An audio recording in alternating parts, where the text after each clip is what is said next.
এখন কটা বাজে জানো? এখন বাজে রাত্রি 2:30। ভূতের মতো বসে আমি রাত্রে কি করছি সেটাই তোমাদের ভাবার মানে মনে সব প্রশ্নটা এলো তো।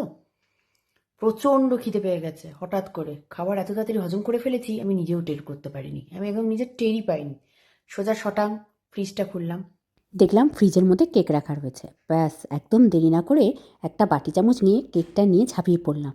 আর বিছানায় বসে বসে কেকটাকে খেয়ে খিদে মেটালাম। সত্যি বলছি, এরকম অদ্ভুত অদ্ভুতভাবে খিদে আমার মাঝে মাঝেই রাত্রিবেলায় পেয়ে যায়। তোমরা কি করো সেই মুহূর্তে তোমাদের খিদে পেলে? মাঝরাত্রে হঠাৎ হঠাৎ খিদে পায়, কি করো তোমরা জানাবে কিন্তু। এখন ঘড়িতে কটা বাজে চলো সত্যি সত্যি দেখিয়ে দিচ্ছি, আর এখন রাত্রি 2:30 কিনা সেটাও দেখিয়ে দিচ্ছি। চলো চলো চলো, যাই যাই যাই। প্রথমেই দেখিয়ে দিই এখন রাত্রিবেলা।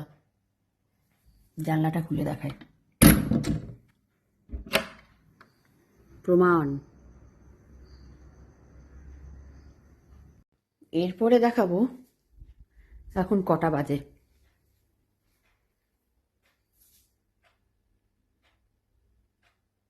মাঝে মাঝে এরকম পাগলামো আমার হয়, তোমাদের হয় কি?